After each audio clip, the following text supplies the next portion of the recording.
بسم الله الرحمن الرحيم. أعزائي المشاهدين، أهلا بكم في حلقة جديدة من برنامجكم حديث البلد.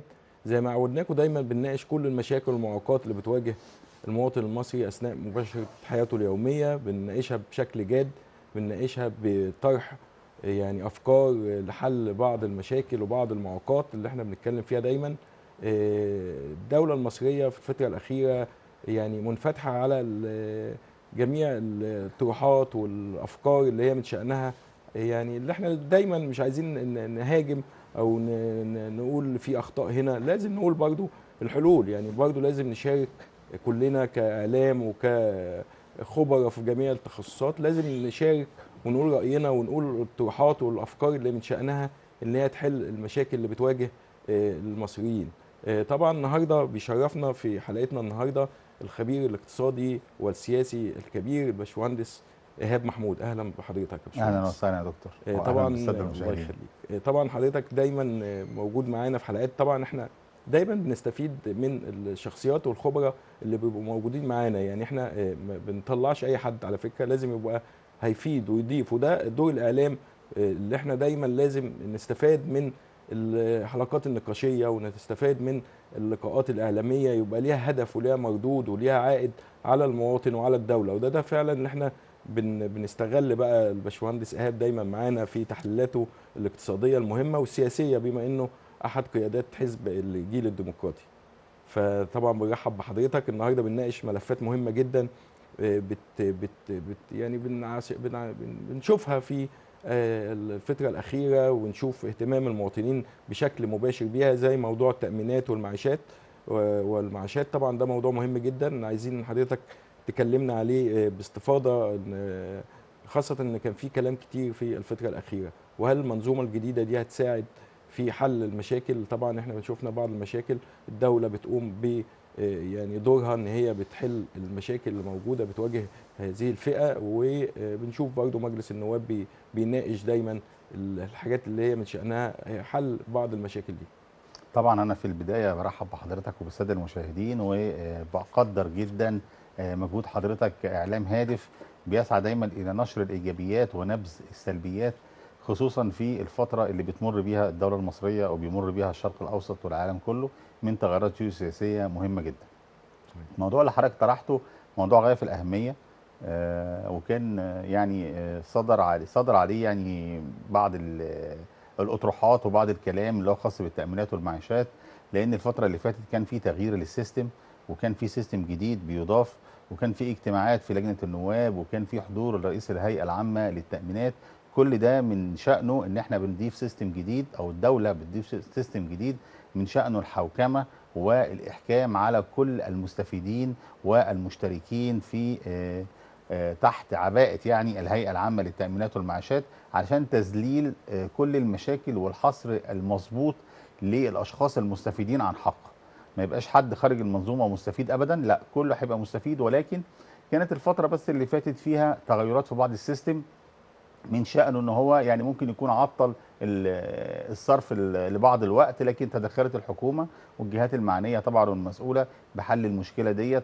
وان شاء الله باذن الله السيستم الجديد هيحصر كل العدد بالكامل، وهيكون في مستفيدين اكبر في الفتره القادمه ان شاء الله طبعا دي باذن الله. منظومه تحديث يعني جديده وتتبعها الحكومه، من شانها ان هي تبقى تخفيف العبء على المواطنين وسرعه الاجراءات. الحاجات دي كلها طبعا لازم الناس ما كانتش بتعرف. يعني احنا بنوضح للناس ونفهمها ان اللي حصل في مشكله حصلت، وفي نقل من النظام القديم لنظام جديد، والنظام ده بياخد وقت عشان فتره. يتم تحديثه بشكل كبير، وهيبقى في افاده للجميع بعد كده. مش هيبقى في بقى مشاكل في ورق، ومش هيبقى في مشاكل في تخليص اجراءات، مش في يعني الحاجات دي كلها بالفعل ان يعني في افاده. بالفعل الناس لازم تبص، لان الضغوط على مكاتب التأمينات على مستوى الجمهورية والمراكز والقرى بيبقى كبير جدا من الأهالي ومن الناس، لأن هم بيبقوا مرتبطين بميعاد معين لصرف المعاشات للاحتياجات اكيد الطبيعية احنا بس بتاعتهم. نتمناه لكن بس من بعض الموظفين المعامله لبعض المواطنين بطريقه كويسه. احنا شايفين الحكومه على قدم وساق شغاله، تمام. وتعليمات ومجلس نواب. الموظف لازم يتعامل بطريقه كويسه مع المواطن، وده المفروض. اللي بيبقى فيه بعض الشكاوي. يعني بعض الشكاوي من بعض الموظفين او بعض المكاتب اللي بيبقى فيها ازدحام، من سوء معامله موظف، من الحاجات دي كلها. لكن احنا الحكومه تبقى صارفه ومكلفه وامكانيات كتيره جدا عشان خدمه المواطن، ويجي موظف يسيء لهذا الكيان كله. ما ده احنا اللي بنقوله يا دكتور، ان تنميه الجهاز الاداري يواكب تنميه السيستم اللي هيكون فيه التامينات والمعاشات. يعني الموظف ده اللي هياخد الكورس او هياخد الدوره التدريبيه هيكون طبعا مؤهل للعمل على السيستم بشكل سريع وايجابي. ولكن برضو كلام حضرتك مهم جدا جدا، ان هو لازم يكون عنده ايجابيات في شخصيته كموظف في الجهاز الاداري للدوله، وما يبقاش عنيف، ما يبقى سلس، اكيد الناس يبقى دي مرن. كبيره في السن وخدمت بلدها في مكانها، كل واحد خدم بلده في مكانه، في عمله، في مصنعه، في شركته. يعني احنا بنكرمهم، يعني دول الناس دي تتكرم، لان دول ناس برضو من الناس اللي بنت الدوله يعني دول عماله مصر، والناس اللي بنوا المصانع وبنوا الشركات. لازم يبقى في معامله زي ما احنا بنشوف الحكومه قايمه بالدور كويس. اللي شايفين المجلس النواب يعني متعاطى مع ولما نبص المشكله. للرقم اللي هو 11.5 مليون مستفيد ومشترك هيتعامل معاهم الموظفين على مستوى المراكز والمحافظات والقرى، هنلاقي ان فعلا في ضغط كبير طبعا عليهم وكل حاجه، بس لازم يكونوا حاطين في المقام الاول انها يعني انهاء مصالح الناس بالشكل اللي يجب عليه. أكيد. ودي مصلحه عامه لازم كل انسان بينتمي لهذا البلد يحطها قدام عينه. اكيد. ننتقل لنقطه ثانيه، وهي العدادات الكوديه، وكان فيها لغط كتير في الفتره الاخيره، وفيها تساؤلات، وفي ناس مش فاهمه الموضوع، وفي ناس مش عارفه تسال مين، يعني في شويه لخبطه كده. مشكله العداد الكودي طبعا معروف، ومشكلته ان هو بيرتبط بكل ما هو مخالف من العقارات او الحاجات اللي هي غير ثابته الملكيه. وبالتالي الحكومه لقت ان هي علشان تمنع الضغط اللي على الكهرباء والسرقات والمخالفات الشديده انها تتجه الى العداد الكودي. العداد الكودي طبعا زي ما احنا عارفين شمل 1,100,000 يعني مستخدم، اللي هم موجودين في بعض الاماكن اللي هي هنقول عليها عشوائيات، وبعض الاماكن اللي ما عملتش تصالحات من زمن كبير جدا في مدن وقرى برضو ومحافظات نائيه ومحافظات برضو موجوده في وسط الدلتا. ومع كل هذه التعديات عملت الحكومه العداد الكودي، وكان على شريحه 2.74 قرش للكيلو. فطبعا لما اثار لغط الفتره الاخيره ابتدت الحكومه تبص ليها بعين مختلفه، وطبعا مع تعليمات فخامه الرئيس عبد الفتاح السيسي ان يتم السرعه الشديده في اجراءات عمل التصالح علشان كل الناس اللي على العداد الكودي تتحول على الشريحه العاديه اللي هي 68 قرش او حاجه او ما اشبه يعني. وبالتالي التعليمات دي كانت صادره من فخامه الرئيس عبد الفتاح السيسي، واولتها الحكومه دكتور مصطفى مدبولي انها تنفذ في اسرع وقت من وزير الكهرباء ان شاء الله، وفي متابعه جيده في الموضوع دوت لانهاء المشكله. اكيد طبعا احنا نتمنى برضه تسهيل الاجراءات للمواطنين، لان ناس كتيره جدا متضرره من الشريحه العاليه، فنتمنى ان في الاجراءات تبقى سهله وسلسه بالنسبه للتصالح. يعني احنا شايفين برضه زي ما احنا اتكلمنا في الجزئيه الاولانيه بتاع التامينات، برضه على الموظفين اللي هم بيخلصوا الاوراق ان هم يسهلوا على المواطنين.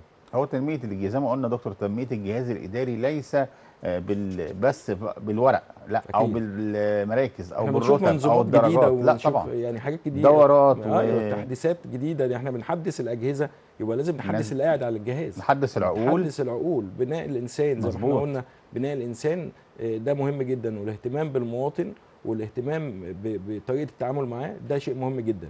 وموضوع العدادات الكوديه طبعا في ناس ياما متضرره منه، لكن احنا بنقول الحكومه بدات تسهل او بدات تقول تعالوا وهاتوا الاوراق بتاعتكم واحنا هنبدا نقرر لكم الموضوع وهنسرع فيه. بس احنا نتمنى ان يبقى في تسريع من الجهات التنفيذ بقى، في المكاتب، في الشركات الفرعيه، في المحافظات، في الارياف، عشان الناس تبقى عندها قابليه وان هي تقدر تقدم على التقديم رسمي وتحول للشريحه العاديه، لان الشريحه اكيد، لان احنا لو بصينا شريحه عاليه بالظبط، لان احنا لو بصينا نظره مجرده هو في الواقع هو مخالف اكيد. وعشان مخالف وفي بعد اجتماعي راعيته الحكومه ورئاسه الجمهوريه في ان الناس دي لا تتضرر اكثر مما ينبغي، اتعملت عداد الكودي عشان نعدي المرحله دي. بعد كده ان شاء الله باذن الله هيبقى في تسهيل اكبر في عمليات التصالح علشان ينزلوا على الشريحه الطبيعيه. وطبعا احنا مع الجزئيه دي برضه بنطالب بالضرب باليد من حديد على اللي بيسرقوا الطيارات الكهرباء. بالظبط كده، احنا بنتكلم ان في ناس يعني مستفيده بدون وجه حق، والناس اللي هي عندها عدادات كوديه عشان لسه عقبال ما يرخص بتعلى عنه، مع ان هو بيدفع. طب ما بالك بقى ان هو ما بيدفعش خالص، واللي هو سارق طيار كهربي فطبعا احنا بنناشد الاجهزه الرقابيه ومباحث الكهرباء ووزاره الكهرباء والناس المسؤوله عن الملفات ان هي فعلا، والمواطن نفسه برضه، يعني المواطن اللي شايف حد سارق تيار كهرباء يبلغ. ده ده اكيد، دورنا. لان كلنا مصريين وكلنا وطنيين وكلنا بنحب بلدنا، وكلنا هنتضرر سواء كنا في اي مركز من المراكز لو حصل ان حد من المواطنين مثلا عنده هوى ان هو يخالف او يسرق طيار او حتى يسرق ميه شرب او الى خلافه. يعني كل هذه المشاكل لازم المواطن العادي يكون عينه عليها، حتى في زياده الاسعار، حتى في الاحتكار، حتى في التخزين الغير مبرر. لازم يكون عينه على مصلحه بلده في كل وقت من اجل مصلحه البلد. اكيد احنا كلنا لينا دور، يعني احنا ما بنرميش العبء كله على الحكومه، وده فعلا يعني في حاجات كتير جدا احنا بنشوفها المواطن عليه عبء كبير جدا وليه دور كبير جدا. زي ما احنا بنمر كده، انا يعني كان في طريق في منطقه اسكندريه، المنطقه كان صعب جدا وغير ممهد، تم تمهيده، الناس بترمي فيه كمام. يبقى احنا بنطالب الحكومه عملت، المواطن نفسه مش قايم بدوره. هو ده الخطا بقى. ففي مشاكل كتيره جدا بتيجي من المواطن، لازم احنا لينا دور، مش كل العبء على الحكومه. والحكومه ليها دور وليها يعني ليها حاجات كتيره جدا واللي هي تقدمها، والخدمات وتقديم تسهيلات، لكن المواطن برضه عليه دور. بالشيء يذكر برضه يا دكتور في بعض المحافظين ومن ضمنهم محافظ الاسكندريه الجديد بيعملوا اجتماعات مع الاحياء ورؤساء الاحياء في اماكنهم في كل منطقه على حده، ده علشان يدرس المشاكل اليوميه او الحياتيه اللي بتواجه مواطنين المحافظه. ودي أكيد. خطوه ايجابيه جدا جدا أكيد. احنا عايزين ننميها في المرحله القادمه اكيد اكتر ده على مستوى الجمهوريه. اكيد طبعا، ان احنا التواصل المسؤول مع الشارع او مع المواطن ده حاجه مهمه جدا، وكنا مفتقدينها يعني فتره فترات طويله. كبيره جدا. لكن احنا شايفين الفتره الاخيره، شايفين رؤساء احياء بيشتغلوا، وشايفين محافظين بينزلوا، شايفين في حركه كويسه جدا، وشايفين متابعات، وشايفين يعني حل مشاكل، وشايفين وزاره الداخليه ما شاء الله اي بلاغ او اي فيديو بينزل ما شاء الله ما بيكملش 24 ساعه. يكون حاجه ملهم. يعني بالظبط. لا اشاده كبيره، احنا فعلا بنشيد باداء وزاره الداخليه يعني فعلا قايمين بدورهم الوطني، تتعامل دور فعلا وطني كبير جدا فعلا. رجال مخلصين وطنيين فعلا على ففعلا اعلى ما شاء درجه. الله عليهم وما شاء الله على شغلهم، ووزاره الداخليه قايمه على اكمل وجه صراحه شغلها يعني. طبعا هننتقل لموضوع، احنا النهارده بنتكلم في المشاكل والحاجات اللي هي بيتعرض لها المواطن، وشايفين بعض الايجابيات وبعض الحاجات اللي هي ممكن تحل المشاكل دي، وشايفين تدخل الحكومه فيها. يعني احنا هنتكلم في تطوير منظومه الصحه وخاصه المستشفيات الحكوميه. واحنا شفنا مستشفيات يعني على اعلى مستوى تجهيزيا، وفيها امكانيات كبيره جدا، وفيها اعلى طاقم يعني طبي موجود في كتير من المستشفيات الحكوميه. طبعا في بعض المشاكل وبعض المعوقات اللي بتواجه المواطنين، ما فيش مشكله، ودي احنا بنشوفها وبنرصدها، وفعلا لما حتى الاعلام او الصحافه لما بيرصد حاجه زي كده بيبقى في تدخل سريع من وزاره الصحه، تدخل سريع جدا. راي حضرتك في منظومه المستشفيات الحكوميه الفتره الاخيره؟ خليني اقول لحضرتك بس رقم من ضمن الارقام اللي هيجاوب على سؤال حضرتك، وهو ان العلاج والعمليات اللي على نفقه الدوله وصلت 4 مليون ونص مليون قرار، يعني مليون فرد مستفيدين، 4.5 مليون فرد مستفيدين من العلاج والعمليات على نفقه الدوله. ده اللي كلف الدوله اكتر من 30 مليار جنيه سنويا. ده حاجه مهمه جدا ومبشره جدا ان في متابعه وفي تذليل للعقبات وفي مستشفيات على اعلى مستوى، حتى لو كانت الامكانيات امكانيات محدوده، لكن الطاقم اللي قايمين فيها والمباشره والمتابعه وايضا التفتيش اللي بيتم عليها ده بيخليها بترفع من مستواها من ان للاخر. عندنا نماذج كويسه جدا، عندنا نماذج في اسكندريه كويسه جدا زي مستشفيات راس التين، زي مستشفى احمد ماهر، مستشفى الجمهوريه، فيها مديرين مستشفيات احنا شايفين الفتره على اعلى الاخيره مستوى فعلا مدير مستشفيات صغيرين في السن، وده حاجه صغيرين كويسه فعلا. جدا ان هو يبقى عنده نشاط وعنده متابعه ويقدر يتابع ويقدر ينزل بالليل يتابع على المستشفى والصبح وفي اي وقت، ويبقى عنده طموح يا دكتور ان وعنده هو ينقل حاجه جديده للناس ويحس بنبض الناس، وكمان عايز يعمل حاجه لنفسه وعايز يعمل اسم لنفسه ويكون شخصيته. اكيد. في مديرين جدا يعني محترمين جدا موجودين في محافظات، في جميع المحافظات في الجمهوريه، بيخدموا في القطاع الصحي بشكل كبير جدا. اكيد طبعا. والنهارده برضو القطاع الصحي من بدون قطع القطاعات الكلام المهمه. حضرتك، قطاع الرمد النهارده برضو بيقولوا فيه ان هو في 2.4 مليون مستفيد على مستوى الجمهوريه في قطاع مستشفيات الرمد. جميل. وده رقم كبير جدا جدا. جميل. هو دور الاعلام اللي هو يوضح الحاجات دي، الناس ما يعني في ناس ما تعرفش ما المعلومات. تعرفش المعلومات دي. ودايما احنا بنناشد جميع اجهزه الاعلام ان هي تطلع وتتكلم وتقول وتوري الناس الشغل اللي موجود، لان في شغل موجود بيتعمل. رغم مم. الحروب الاقتصاديه اللي بتضرب العالم كله، ومن ضمنها مصر. لكن الحمد لله مصر قادره تقف على رجليها، وقادرين نشتغل، يعني كمان قادرين نشتغل وقادرين ننمي وقادرين نطور في ظل اوقات صعبه جدا فعلا. اقتصاديه بتمر على العالم كله. لكن احنا قادرين نشتغل، وده انجاز، ده وده فعلا حقيقي. انجاز.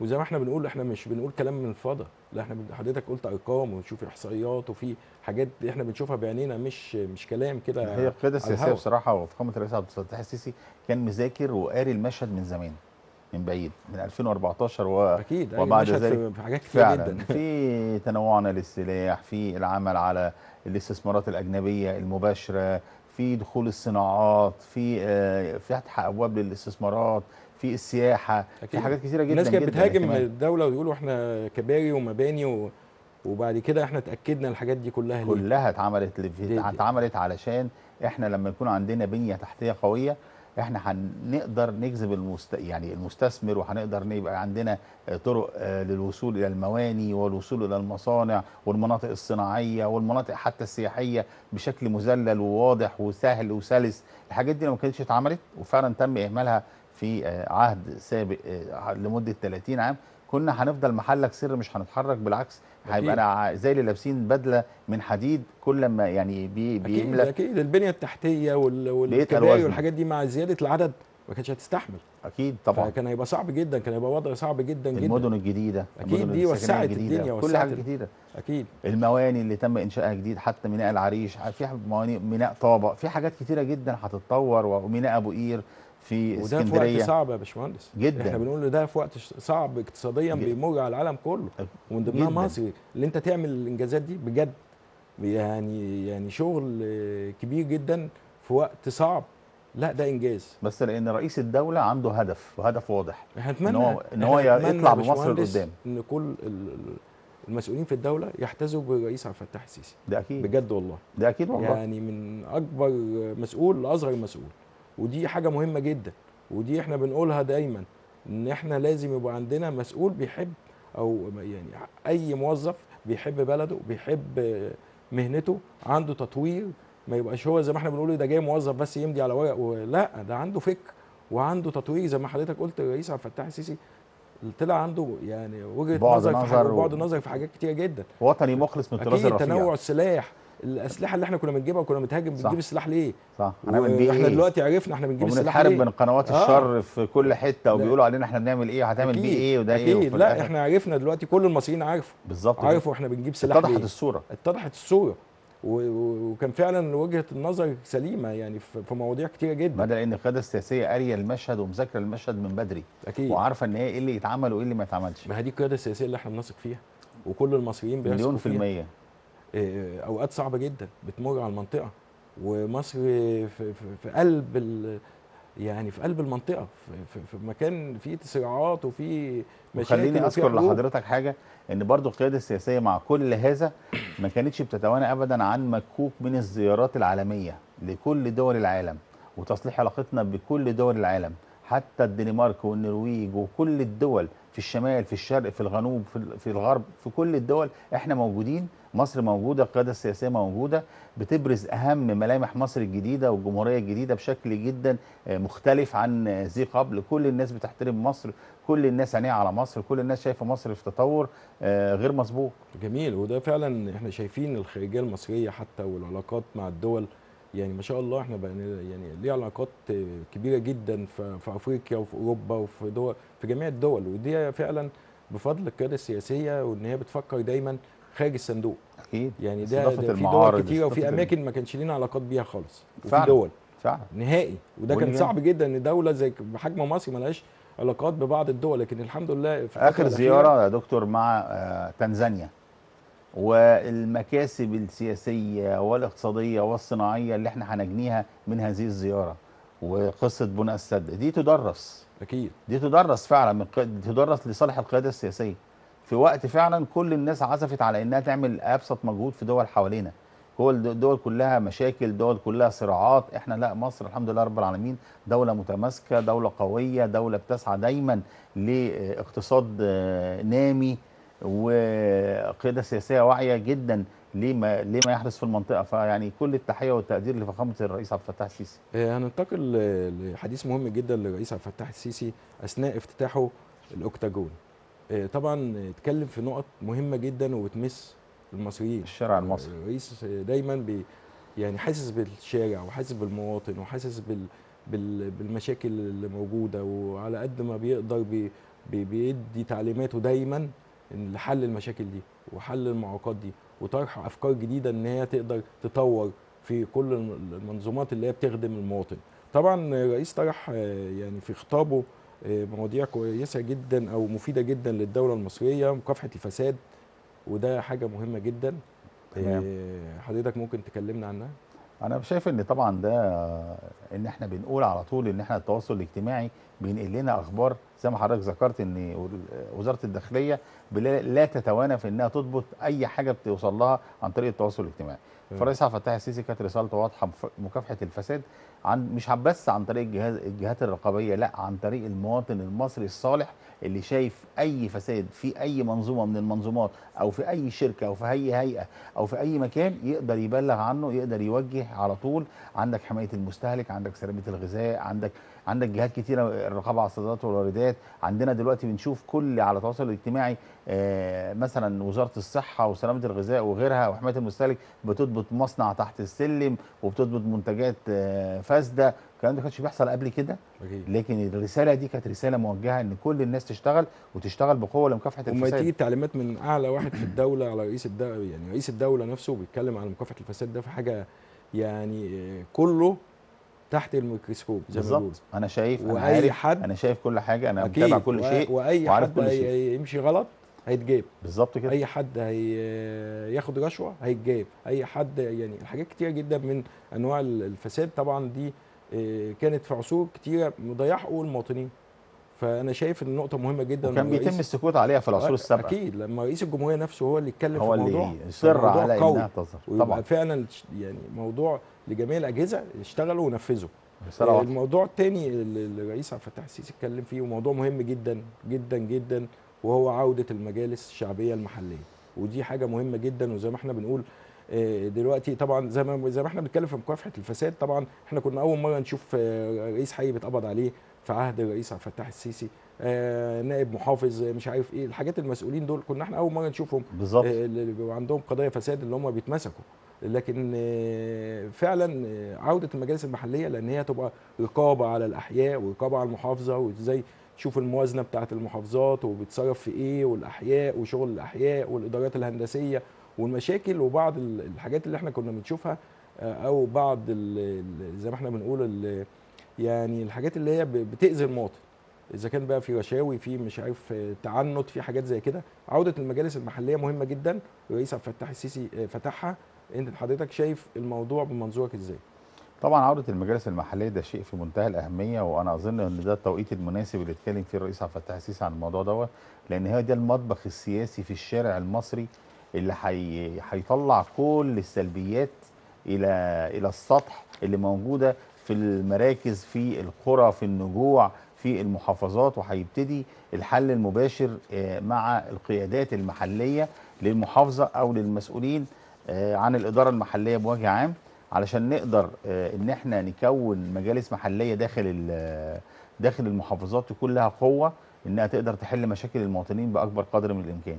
طبعا الحلقه خلصت، لكن حديثنا يعني في حاجات كتيره جدا احنا لسه ما اتكلمناش فيها. ان شاء الله يبقى فيها حلقات اخرى، لكن احنا يعني استفدنا من حضرتك يعني المواطن نفسه بيستفاد ان شاء الله من المعلومات اللي احنا سردناها.